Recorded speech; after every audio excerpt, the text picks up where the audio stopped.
அவ்வை சண்முகம் சகோதரர்களின் அந்த நாடகத்தை பார்த்துவிட்டு பெரியார் பேசினாங்க. நாடகமெல்லாம் நல்லாத்தான் இருந்துச்சு, ஆனால் இது போயும் வௌவால்கள் அடைகிற கோவிலை பற்றி, வௌவால்கள் அடைகிற கோயிலை பற்றி அமைந்து விட்டதே என்று ஆதங்கப்பட்டு பேசினாங்க. பின்னால் நம்ம மகா சன்னிதானம் பேசுகிறப்ப சொன்னாங்க, பெரியாரின் ஆதங்கம் நியாயம்தான், வௌவால்கள் அடைகிற கோவிலை பற்றி நாடகம் அமைந்து விட்டதே என்ற ஆதங்கம்தான். ஆனால் பெரியாரை போன்றவர்கள் கோயிலுக்குள் நுழைந்து விட்டால் கோயிலுக்குள் இருக்கிற வௌவால்கள் வெளியேறி விடும். நாங்கள் பெரியார் சொன்னாங்க, மகா சன்னிதானம் குறிப்பிட்ட மாதிரி ஆன்மீகம் இருக்குமே, ஆனால் அங்கு செல்லுகிற முதல் மனிதனாக நான் இருப்பேன் என்றார். சாலை ஓரத்திலே ஒரு சிறுவனை எல்லோரும் உதைத்து கொண்டிருந்தாங்க. ஒரு பையன் அடி வாங்கிக்கிட்டு இருந்தான். ஏப்பா அவனை அடிக்கிறீங்கன்னு கேட்டோம். இந்த பையன் நேற்று ஒரு ஹோட்டலில் வேலை செய்திருக்கிறான், சிற்றுண்டி சாலையில். இன்றைக்கு அவன் வேலைக்கு சேர்ந்திருக்கிற இடம் பூச்சி மருந்து விற்பனை செய்கிற கடை. நேற்று தான் அவன் ஹோட்டலில் வேலை செஞ்சான், இன்றைக்கி பூச்சி மருந்து கடைக்கு வந்துட்டான். ஒரு வாடிக்கையாளர் வந்தார், தம்பி 2 கிலோ பூச்சி மருந்து கொடுப்பான்னு பூச்சி மருந்து பெயரை சொல்லி கேட்டார். 2 கிலோ பூச்சி மருந்து தான்னு ஒரு பெரியவர் கேட்டார். பையன் திரும்ப கேட்டான், ஐயா சாப்பிடவா பார்சலான்னா. அதனால் அவனுக்கு விழுந்தது தர்மடி. இது எதை எங்கே பேசக்கூடாது என்பதற்கான உதாரணம். தொலைக்காட்சியை கண்டுபிடித்த புகழ்பெற்ற விஞ்ஞானி ஒரு ரயிலில் பயணிக்கிறார். பக்கத்தில் ஒரு அம்மா விடாமல் பேசிக்கிட்டே இருந்தாங்க. எப்படா இந்த அம்மா பேச்சை நிறுத்துவார்னு விஞ்ஞானி நினச்சிக்கிட்டு இருந்தார். தொணன்னு பேசுகிறாங்களேன்னு.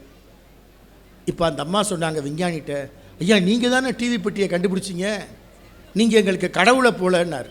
அந்த அம்மா சொன்னாங்க. விஞ்ஞானி சொன்னார், அம்மா கொஞ்சம் திருத்திக்கங்க, நான் கடவுளை போல இல்லை, கடவுளை விட மேலேன்னாங்க. என்ன கடவுளை விட மேலேவான்னு அந்த அம்மா கேட்டாங்க. விஞ்ஞானி விளக்கம் சொன்னார், அம்மா நான் கண்டுபிடிச்ச டிவி பெட்டி தான், தொலைக்காட்சி பெட்டி தான்.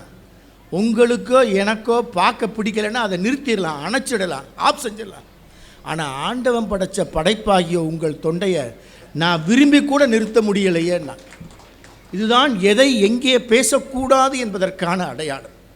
நாம் எங்கே போகிறோம், நம் இலக்கு என்ன, தேசத்தின் இலக்கு என்ன, நம்முடைய மாநிலத்தின் இலக்கு என்ன, மக்களின் இலக்கு என்ன, இவற்றையெல்லாம் சிந்திக்க நாம் கடமைப்பட்டிருக்கிறோம். பழனியப்பன் அவர்கள் நம்ம ட்ராக்கே மாற்றிட்டாங்க. எங்கே போகிறோம் என்று போகிற பாதையில் திருமணம் நடந்து வந்த பாதை, ஆன்மீக தளத்தில் ஒரு அற்புத துறவி அடிகளார் நடந்து வந்த தடத்தை பகுத்தறிவு தளமும் ஆன்மீக தளமும் எப்படி கைகோர்த்து கொண்டது. ஒரு காலத்தில் எதிரெதிர் முனையில் இருந்தார்கள்.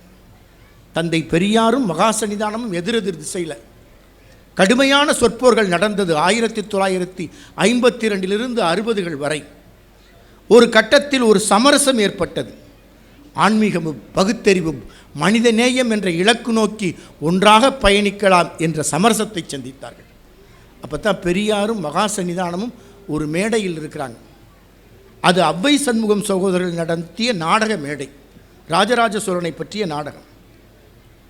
அவ்வை சண்முகம் சகோதரர்களின் அந்த நாடகத்தை பார்த்துவிட்டு பெரியார் பேசினாங்க. நாடகமெல்லாம் நல்லாத்தான் இருந்துச்சு, ஆனால் இது போயும் வௌவால்கள் அடைகிற கோவிலை பற்றி, வௌவால்கள் அடைகிற கோயிலை பற்றி அமைந்து விட்டதே என்று ஆதங்கப்பட்டு பேசினாங்க. பின்னால் நம்ம மகா சன்னிதானம் பேசுகிறப்ப சொன்னாங்க, பெரியாரின் ஆதங்கம் நியாயம்தான், வௌவால்கள் அடைகிற கோவிலை பற்றி நாடகம் அமைந்து விட்டதே என்ற ஆதங்கம்தான். ஆனால் பெரியாரை போன்றவர்கள் கோயிலுக்குள் நுழைந்து விட்டால் கோயிலுக்குள் இருக்கிற வௌவால்கள் வெளியேறி விடும். நாங்கள் பெரியார் சொன்னாங்க, மகா சன்னிதானம் குறிப்பிட்ட மாதிரி ஆன்மீகம் இருக்குமே, ஆனால் அங்கு செல்லுகிற முதல் மனிதனாக நான் இருப்பேன் என்றார். எப்போதும் மகா சன்னிதானம் மகா சன்னிதானம் என்னங்க உங்களை போய் நம்ம பழனியப்பன் அவர்கள் சொன்னார்கள், நம்ம மடத்தில் பிரமுகர்கள் வந்தால் அவர்களுக்கு பூரணகும்ப மரியாதை, அப்படி கொடுக்கிற மரியாதையைத்தான் பெரியார் அவர்களுக்கு அளிக்கிற போது ஒரு தம்புரான் சாமி விபூதியை பூசி விட்டுட்டாங்க. அதற்கூட மகா சன்னிதானம் அவங்கள தனிப்பட்ட முறையில் ஏன் அப்படி செஞ்சீங்கன்னாங்க. ஆனால் பெரியார் அவர்கள் பக்குவத்தோடு அதை ஏற்றுக்கொண்டார்கள், அதை முழுமனதோடு ஏற்றுக்கொண்டார்கள். அவரை கேட்டாங்க, நீங்கள் என்ன அவரை மகா சன்னிதானம் சொல்கிறீங்களே? வெறும் கடவுள் நம்பிக்கை உடையவர் மட்டுமல்ல குன்றக்குடி அடிகளார், மக்களை நேசிக்கிற மனிதநேய அடிகளார். அவரை ஒரு முறை அல்ல 1000 முறை நான் மகா சன்னிதானம் என்று சொல்வேன் என்று சொன்னார்கள். அதை போல பேரறிஞர் அண்ணா மடத்துக்கு சாதாரணமாய் வருவார்கள் அண்ணா. தோழர்கள் சொல்லுவாங்க, உடன்பிறப்புகள், இப்படிலாம் நம்ம அழைக்காமல் போகக்கூடாது, அது நமக்கு மரியாதை இல்லை. அண்ணா சொல்வார்கள், குன்றக்குடி அடிகளார் தமிழ்நாட்டின் சொத்து, அவரை சந்திப்பதற்கு எவரின் அனுமதியும் நமக்கு தேவையில்லை. அண்ணா இந்திய எதிர்ப்பு போராட்டம், குன்றக்குடி அடிகளாருக்கு சிறைவாசம் என்ற நெருக்கடி, அந்த கட்டத்தில் நீதிமன்றம் அபராதம் விதித்தது. அபராதத்தை கட்டிட்டு வெளியே வர்றாங்க. அண்ணாவின் அரசு அமைந்தவுடன் இந்திய எதிர்ப்பு போராட்டத்திற்காக நமது குன்றக்குடி அடிகள் பெருமானுக்கு விதிக்கப்பட்ட அபராத தொகையை திரும்பச் செலுத்த அண்ணா ஆணையிட்டார். எண்ணிப்பாருங்கள், இன்று அவர் மறைந்த நாள், நம் கண்கள் பணிக்கிறது, நெஞ்சம் நிறைந்த நாள். அறுவை சிகிச்சை, கோடிக்கணக்கான கண்கள் அழுது கொண்டிருக்கின்றன. பழனியப்பன் சொன்னதைப் போல திருக்கோவிலில் அவருக்கு நம்பிக்கை இல்லை என்றாலும் அவர் பிழைக்க வேண்டும் என்று பிரார்த்தனைகள், மசூதிகள் தொழுகைகள், தேவாலயத்தில் தொழுகைகள், கோடிக்கணக்கான கண்கள் கண்ணீர் விட்டு கொண்டிருக்கிறது. அண்ணா என்ற இரு விழிகள் மூடிவிடக்கூடாது என்று. அந்த நேரத்தில் மருத்துவரை கூப்பிட்றார் அண்ணா. இன்னைக்கு எனக்கு அறுவை சிகிச்சையானார்.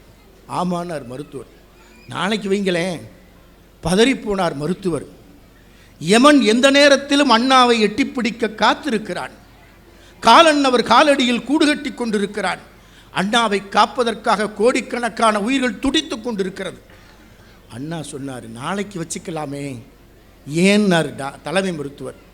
இன்னைக்கு ஒரு புத்தகத்தை நான் படிச்சுக்கிட்டு இருக்கேன்.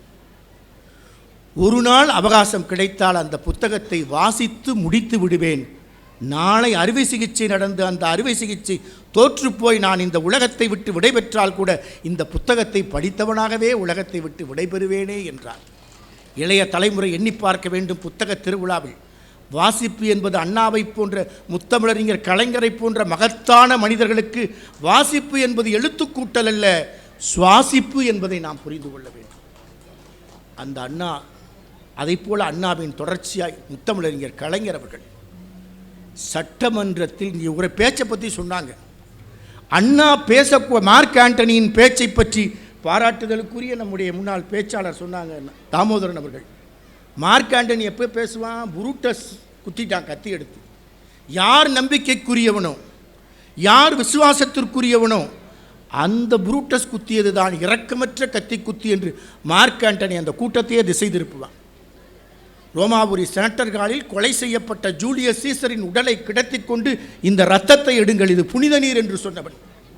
ஜூலியஸ் சீசரின் ஒற்றை முடியை எடுங்கள், அது காலமெல்லாம் போற்றி பாதுகாக்க வேண்டிய பொக்கிஷம் என்று சொன்னவன் மார்க் ஆண்டனி. இது பெரிய சரித்திர சாதனை அல்ல. தமிழ்நாட்டு கல்லூரிகளிலே இளைஞர்கள் மத்தியில் இந்த மனிதர் பேசக்கூடாது என்று தடை. எந்த கல்லூரி நிர்வாகம் அவரை கூப்பிடக்கூடாது.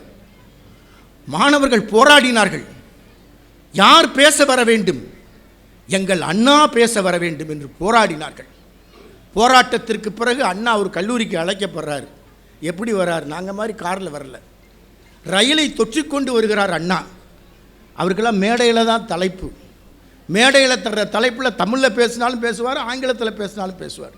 அருவியென கொட்டும் ஆங்கில பேச்சு, குற்றால அருவியென கொட்டும் தமிழ் பேச்சு, இரண்டுக்கும் சொந்தக்காரர் பேரறிஞர் அண்ணா.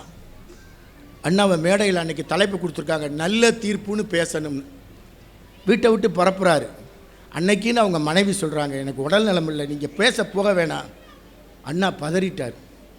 மாணவர்கள்லாம் காத்திருக்கிறாங்க, ரொம்ப நாளாக போராடி என்னை பேச கூப்பிட்டுருக்காங்க, இன்றைக்கி அவர்கள் ஏமாற்றம் அடைஞ்சிடக்கூடாது, நான் போய்த்தான் ஆகணும். மாலையில் நான் உன்னை மருத்துவமனைக்கு கூட்டிகிட்டு போகிறேன்.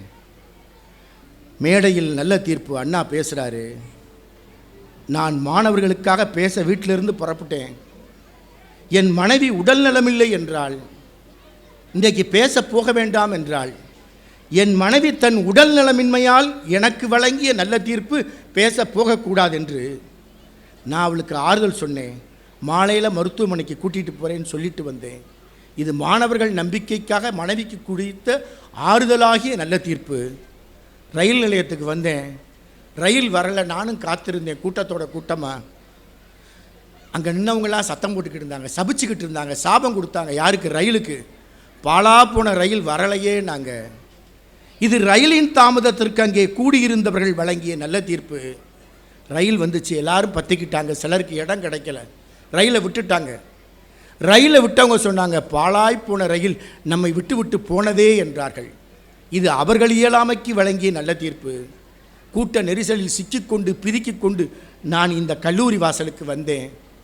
கல்லூரி நிர்வாகம் நீண்ட காலம் நான் இந்த கல்லூரி வாசலை மிதிக்கக்கூடாது என்று எனக்கு தடை உத்தரவு விதித்திருந்தது. இது கல்லூரி நிர்வாகம் என் பேச்சுக்கு வழங்கிய நல்ல தீர்ப்பு.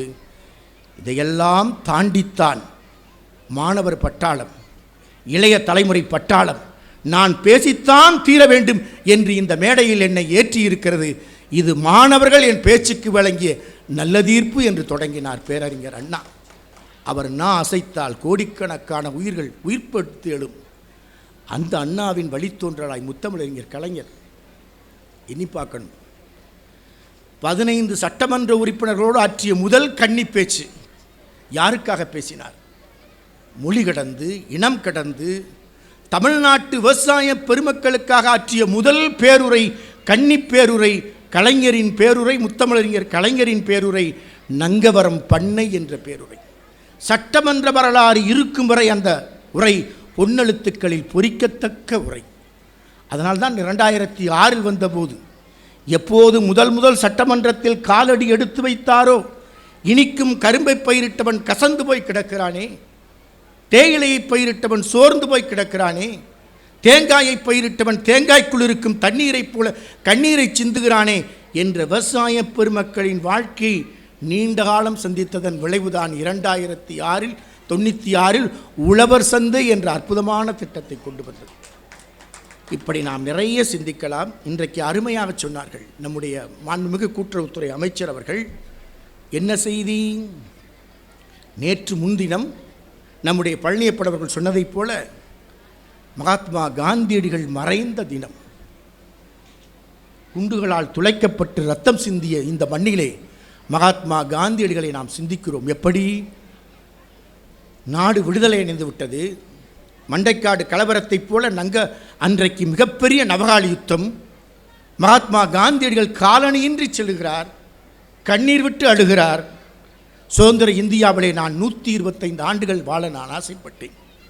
சுதந்திர இந்தியாவிலே 125 ஆண்டுகள் வாழ ஆசைப்பட்டேன். ஆனால் இன்று ஏன் நான் உயிரோடு இருக்கிறேன் என்று எண்ணுகிறேன்.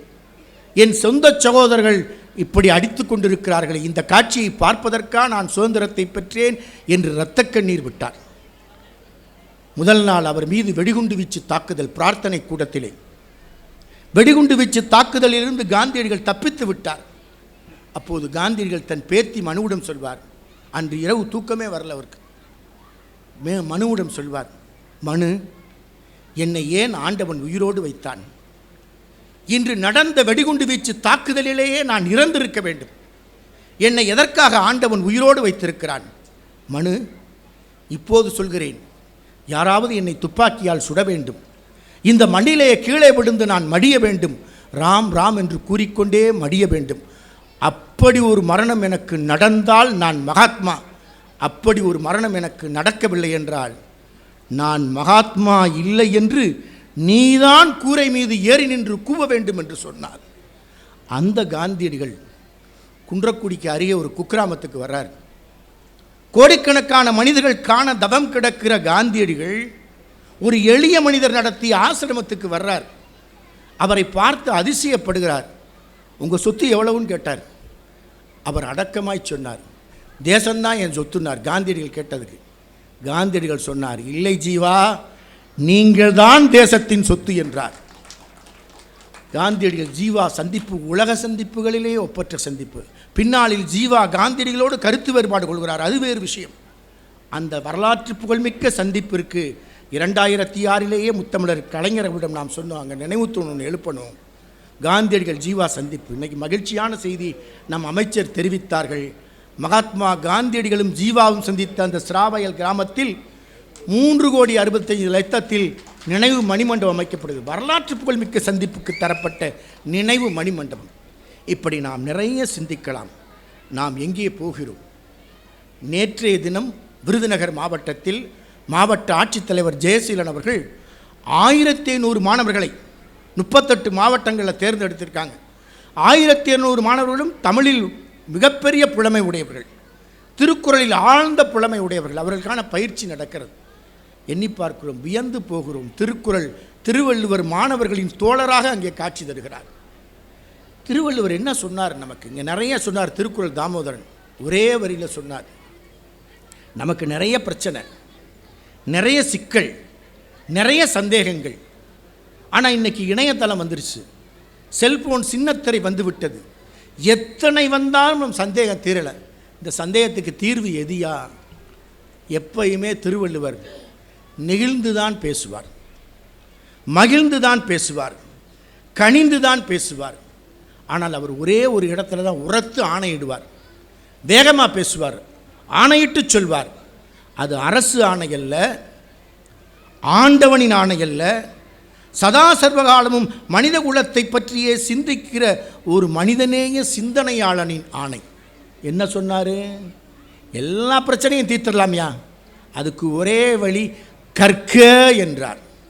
கற்பது மட்டும் போதுமாங்கய்யா, கற்றதன் வழியில் நிற்க என்றார். நம்ம நினைக்கிறோம் பெஞ்சு மேலே எழுதுனா தான் நிற்கன்னு நினைக்கிறோம். அப்படி இல்லை. எம்ஏ படித்த ஒரு இளைஞன் கிராமத்துக்கு வர்றான், ஒரு செக்கு மாட்டை பார்க்குறான், மாடு சுற்றி சுற்றி வருது செக்கில். எண்ணெய் எடுத்துக்கிட்டு இருக்கார் ஒரு பெரியவர். ஒரு பட்டதாரி இளைஞன் இங்கே வந்தான், எம்ஏ படித்தவன். இப்படியே உத்து பார்த்தான், பெரியவர் எண்ணெய் எடுக்கிறார், மாடு சுற்றி வருது, நின்னா ஒரு அதட்டு போடுறாரு, மாடு திரும்ப சுற்றுது. இவன் கேட்டான், ஐயா இந்த மாட்டை பற்றி கண்காணிக்காமல் நீங்கள் பாட்டுக்க இந்த செக்கில் இருந்து எண்ணெய் எடுக்கிறீங்களே, மாடு சுற்றி வராமல் நின்னா எப்படி தெரியும்னா? தம்பி அதில் கழுத்தில் மணி இருக்குப்பா, அந்த மணிச்சத்தம் எனக்கு கேட்கும், அது அசைஞ்சா மணிச்சத்தம் நின்னா நான் அதட்டு போடுவேன், அது சுற்றிடும் நடக்கும். இல்லைங்கய்யா, மாடு நின்ன இடத்துல நின்று தலையை மட்டும் ஆட்டினா உங்களுக்கு எப்படி தெரியும்? முறைச்சி பார்த்தார் அந்த இளைஞனை. தம்பி மாடெல்லாம் அப்படி செய்யாதுப்பா. ஏங்கய்யா? அது எம்ஏ படிக்கலப்பா. படித்தவன், கற்றவன், அதை கேட்டவன், கேட்டதை சிந்தித்தவன், அதை சிந்தித்ததன் பாதையில் செயல்பட மறுத்தால் அவன்தான் பேதையின் பேதை. யார் முட்டாள்? எம்ஏ படித்தவன் அல்ல, எம்பியில் முடித்தவன் அல்ல, பிஹெச்டி வாங்கியவன் அல்ல. யார் அறிவுக்கு உடையவன்? திருவள்ளுவர் தான் சொல்கிறார். யார் அறிவுக்கு உடையவன்? பெயருக்கு முன்னால் பெயரை தாங்கிக் கொள்வது, பட்டங்களின் பெயரை தாங்கிக் கொள்வதல்ல அறிவு. அரங்கத்தில் அருமையாக பேசுவதல்ல மேதமையின் அடையாளம். நூல்களை எழுதி குவிப்பதல்ல மேதமையின் முகவரி. எது அறிவு? நம்ம கண்ணதாசன் சொல்லுவார், கவியரசர் கண்ணதாசன் தான் சொன்னார், குன்றக்குடி பெரியீர் குமரனுக்கும் தமிழ் தருவீர் என்றார். அவரை கேட்டாங்க, உங்கள் சம்பளம் எவ்வளவு? அப்போ சொன்னார், இந்தியாவின் குடியரசுத் தலைவரை போல் சம்பளம் வாங்குகிறேன், இந்தியாவை போலவே கடனும் வாங்குகிறேன்னார். நீங்கள் சுயசரிதை எழுதுறீங்களா? கோவம் அப்படியே ரொம்ப கேலியாக கேட்குறாங்க. நீங்களாம் சுயசரிதை எழுதுறியா? பழனியப்பனுக்கு அந்த வரலாறு நல்லா தெரியும். அடக்கமாக சொன்னார். காந்தி, நேரு போன்ற பல மகத்தான மனிதர்கள் சுயசரிதை எழுதியது ஒரு மனிதன் எப்படி வாழ வேண்டும் என்பதற்கு. நான் சுயசரிதை எழுதுவது ஒரு மனிதன் எப்படியெல்லாம் வாழக்கூடாது என்பதற்கு. மலேசியாவில் ஒரு நிகழ்ச்சிக்கு போகிறாரு, கார் பட்டாம்பூச்சி வேகத்தில் பறக்குது. மெதுவாக பப்பான்றார் டிரைவர்கிட்ட. கேட்கல அவர். இனோவா கார் மாதிரி 140 கிலோமீட்டர் வேகத்தில் போகுது. மெதுவாக பப்பா. அப்பையும் அவர் கேட்கல, அதட்டி சொல்கிறார், மெதுவாக போ. ஐயா இந்த வேகத்தில் போனால் தான் நிகழ்ச்சிக்கு குறித்த நேரத்தில் போக முடியும். கண்ணதாசன் சொன்னார், 10 நிமிஷம் நிகழ்ச்சிக்கு தாமதமாக போனால் பரவாயில்ல, 10 வருஷம் முன்னாலேயே உலகத்தை விட்டு போயிடக்கூடாது என்றார். அவர்தான் கடவுளிடம் கேட்டார், பிறப்பினில் வருவது யாதென கேட்டேன், பிறந்து பார் என இறைவன் பணித்தான். இறப்பினில் வருவது யாதென கேட்டேன், இறந்து பார் என இறைவன் பணித்தான். மனையாள் சுகமனில் யாதென கேட்டேன், மணந்து பார் என இறைவன் பணித்தான். இப்போ தான் கவிஞர் கேட்குறார், இப்படி எல்லாவற்றையும் அனுபவித்து அறிவதுதான் வாழ்வியனில் ஆண்டவனே நீ ஏன் என கேட்டேன். அந்த ஆண்டவன் அருகே வந்து அமைதியாய் சொன்னான், அந்த அனுபவம் என்பதே நான் தான் என்றான். அதைத்தான் விஞ்ஞானம் சொன்னது. Experience is not sales, it is available only through the experiment. இந்த மின்சார ஒளிவிளக்கு இது ஒரு நாள் கண்டுபிடிப்பல்ல, 10,000 தடவை ஒருத்த முயற்சி தான். நேர்மின்முனையும் எதிர்மின்முனையும் பாசிட்டிவ் நெகட்டிவ் சந்தித்துக் கொள்கிற ஒற்றை சந்தர்ப்பத்திற்கு 10,000 தடவை முயற்சி தான். தோற்றுப்போனான். 10,001வது முறையாக நடுராத்திரியில் தெரியுது, நேர்மின்முனையும் எதிர்மின்முனையும் உரசி முதல் மின் ஒளிக்கிற்று. ஆச்சரியப்பட்டான், ஆனந்தப்பட்டான். படுக்கை அறைதான் அவனுக்கு ஆய்வுக்கூடம், லேபரட்டரி தான் அவனுக்கு பெட்ரூம் தான் லேபரட்டரி. மனைவியை தட்டி எழுப்பி சொன்னா, பாரு முதல் மின்சார ஒளி விளக்கு ஒளி வீசுறதை பாருங்க. மனைவி கண்ணை கசக்கிட்டு கண் கூசி இந்த விளக்கை அணைச்சிட்டு படுங்க என்றான். இதுதான் ஒரு சகத்துணையிடம் அந்த அறிவுஜீவிக்கு கிடைத்த பாராட்டு. ஆய்வுக்கூட எரிஞ்சிருச்சு, ஆகாயம் தெரிந்தது. அண்ணாந்து பார்த்தேன், ஆகாயம் தெரிஞ்சு. உடனே மகனை கூப்பிட்டேன், மகனே வாப்பா, அம்மாவை கூட்டிகிட்டு வா, நம்ம ஆய்வுக்கூடம் எரிஞ்சிருச்சு, அவள் பார்த்தா ரொம்ப சந்தோஷப்படுவா. ஆகாயம் தெரிந்தது, ஆய்வுக்கூடம் மறைந்தது. எல்லாரும் கேட்டாங்க, உங்கள் கண்டுபிடிப்பெல்லாம் எரிஞ்சு போச்சே. அவன் சொன்னான், நேற்று வரை நான் கண்டறிந்த தவறுகள் தான் எரிந்து போயிற்று, இனிமேல் புதியன நான் காண புறப்படுவேன் என்று 1700 கண்டுபிடிப்புகளை அதற்கு பிறகு உலகத்திற்கு தந்தான் தாமஸ் ஆல்வா எடிசன் என்ற மகத்தான விஞ்ஞானி. அருமையாக சொன்னார், பொறியின்மை யாருக்கும் பழி என்று, பொறியின்மை யாருக்கும் பழி என்று, அறிவறிந்த ஆழ்வினை இன்மை பழி. யாருக்கு சொன்னார் திருவள்ளுவர்? நம்மூர்காரனுக்கு சொன்னார். அங்கே ஒருத்தர் இருந்தார், ஸ்டீபன் ஹாக்கிங். இப்போ தான் 79 வயசில் மறைந்தார் ஸ்டீபன் ஹாக்கிங். ஐன்ஸ்டீனை போல மகத்தான விஞ்ஞானி. அவருக்கு கழுத்துக்கு கீழே டெட் பாடி, இங்கிட்ட எந்த பாகமும் செயல்படாது, சக்கர நாற்காலியில் தான் உட்கார்ந்தார். 15 வயதில் மருத்துவர்கள் Stephen Hawking is not fit to the life, அவ்வளோதான் அவன் வாழ்க்கை முடிஞ்சிருச்சு, தூக்கிட்டு போங்கன்ட்டாங்க. 15 வயதில் ஸ்டீபன் ஹாக்கிங்கை 79 வயது வரை வாழ்ந்து இயற்பியல் அறிவு சக்கரத்தை சுழற்றி இயற்பியல் உலகத்தின் பல மர்ம பிரதேசங்களுக்கு முடிச்சுக்களை அவிழ்த்து காட்டினான். ஒரே ஒரு புத்தகம் தான் எழுதினான், a brief history of time. 1 crore பிரதி வந்த நாளிலே வித்துருச்சு. விற்பனை வேகம் அல்ல, அது ஏற்படுத்திய கருத்தின் தாக்கம். 15 வயதில் வாழ்க்கை முடிந்து விட்டது என்று நினைத்த ஒருவன் தலைப்பாகத்தை மட்டும் வைத்துக்கொண்டு அறிவியல் உலகத்தின் மிகச்சிறந்த நிபுணனாக இருந்திருக்கிறார் என்றால் அதுதான் திருக்குறளின் விளக்கம். பொறியின்மை யாருக்கும் பழி என்று, அறிவறிந்த ஆழ்வினை இன்மை பழி. ஐன்ஸ்டீன் ஒரு விஞ்ஞானி, இவரைத்தான் அடுத்த ஐன்ஸ்டீன் நாங்கள் அவர் ஒத்துக்கிற மாட்டேன்ட்டார். சார்பு கொள்கையை பிரகடனம் செய்தார். E=mc² ப்ரூவ் பண்ணிட்டார். அவருக்கு எங்கே பார்த்தாலும் பாராட்டு விழா. ஐன்ஸ்டீனுக்கு நோபல் பரிசு கொடுக்குறாங்க, மறுக்கிறார், வேணாம் வேணான்னு. ஒரு பாராட்டு விழாவில் அவரை கட்டாயமாக தூக்கிட்டு போகிறாங்க.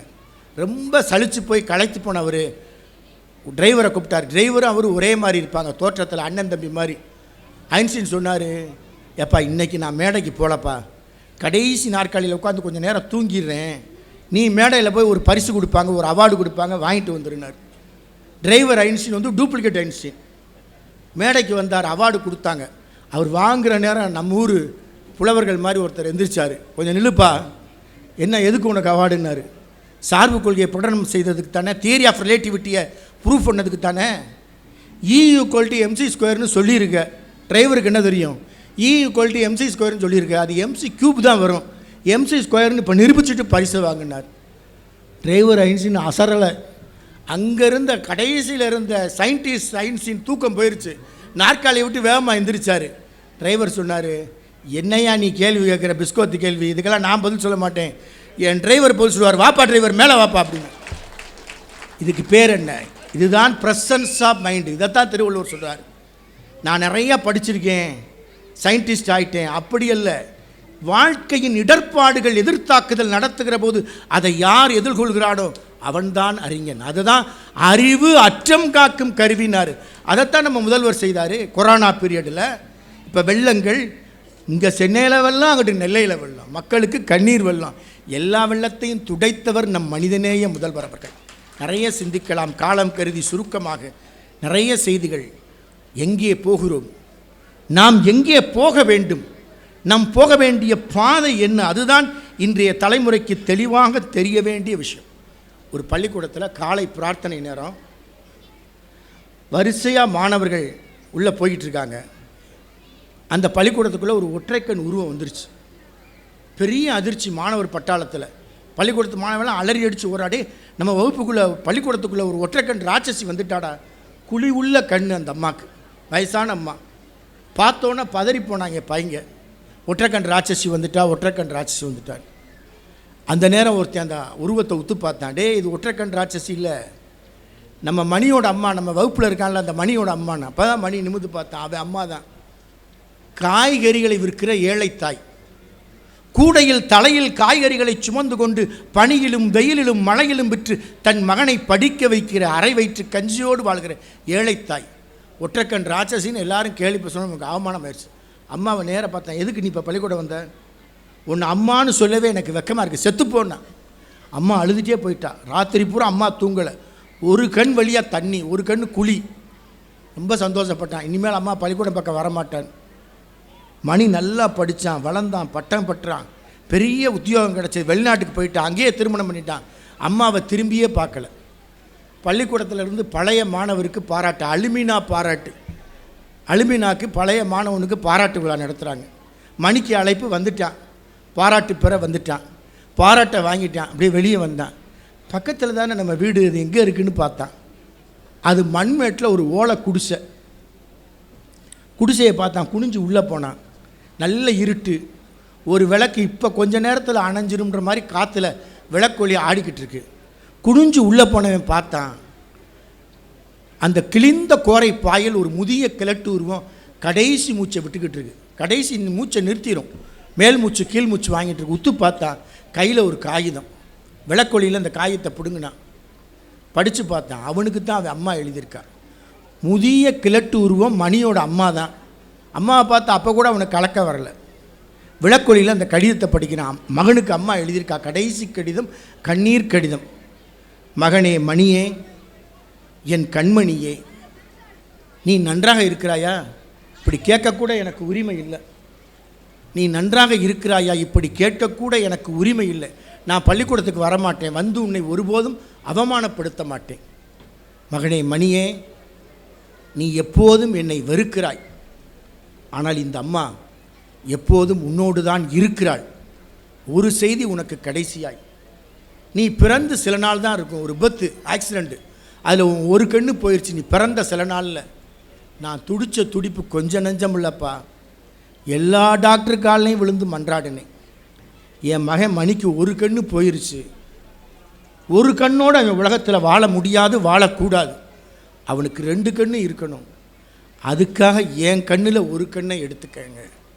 தேவைப்பட்டால் 2 கண்ணை கூட எடுத்துக்கங்க. தேவைப்பட்டால் என் உயிரை கூட எடுத்துக்கங்க. மகனே, மணியே, என் கண்மணியே, என் கண்ணின் மணியே, என் கண்ணின் மணி ஒன்றை எடுத்துத்தான் உனக்கு பொருத்தி இருக்கிறார்கள். அந்த கண்மணி வழியே இந்த அம்மா எப்போதும் உன்னோடு தான் இருக்கிறாள். உன்னிடமிருந்து விடைபெறணும். இப்படி எத்தனை மணிகள். கல்வி எதை தர வேண்டும்? நாம் எங்கே போகிறோம்? இதுதான். அமெரிக்காவில் இருக்கலாம், லண்டனில் இருக்கலாம், ஆஸ்திரேலியாவில் இருக்கலாம், நியூசிலாந்தில் இருக்கலாம், சிங்கப்பூரில் இருக்கலாம், மலேசியாவில் இருக்கலாம். இந்த கால்கள் இந்த தாய் மண் மீது தான் படர்ந்து செல்ல வேண்டும். என்ன செய்ய வேண்டும்? நாம் மருத்துவராகலாம். நீட் தேர்வு எழுதி மருத்துவராகலாம், பொறியாளராகலாம், சட்ட வல்லுநராகலாம், தொழில் அதிபராகலாம். முதலில் நாம் மனிதர்களாக வேண்டும். மனிதர்களாக மாறுவதற்குத்தான் கல்வி. மனிதர்களாக மாறுவதற்குத்தான் 10 மாதம் சுமந்து ஒரு தாய் வெளியே அனுப்புவது ஒரு விலங்கைத்தான். கருப்பை சுமந்து 10 மாதம் சுமந்து ஒரு தாய் வெளியே அனுப்புவது விலங்கைத்தான். அந்த விலங்கை எது மனிதனாக மாற்றி காட்டுகிறதோ அதற்கு பெயர்தான் அறிவு, கல்வி. அந்த நிலை நோக்கி மானுடம் பயணிக்க வேண்டும். அதற்குத்தான் இது போன்ற புத்தக திருவிழாக்கள். எதற்காக? நான் வாழ்வதற்கல்ல, நாம் வாழ்வதற்கு, சமூகம் வாழ்வதற்கு. இதைத்தான் முத்தமிழறிஞர் கலைஞர் சொன்னார். நான் மறைய வேண்டும், நாம் மலர வேண்டும். அந்த நிலை நோக்கி நாம் சிந்திப்போம். ஜூனியர் மார்ட்டின் லூதர் கிங் சிறப்பாக சொல்வார், what ever your life work is, do it well. What ever your life work is, do it well. A man should do his job so well that the living, the dead and the unborn could do it no better. ஒரு மனிதன் எப்படி பணி செய்ய வேண்டும், எப்படி கடமையாற்ற வேண்டும். நேற்று மறைந்தவர்கள், இன்று வாழ்ந்து கொண்டிருப்பவர்கள், நாளை பிறக்க இருப்பவர்கள் எவரும் இதைவிட சிறப்பாக செய்ய முடியாது என்று பணியாற்ற வேண்டும், கடமையாற்ற வேண்டும். அந்த தலைமுறையை உருவாக்குவதற்குத்தான் இந்த வாசிப்பு பயிற்சி, புத்தக திருவிழாவின் நோக்கம்.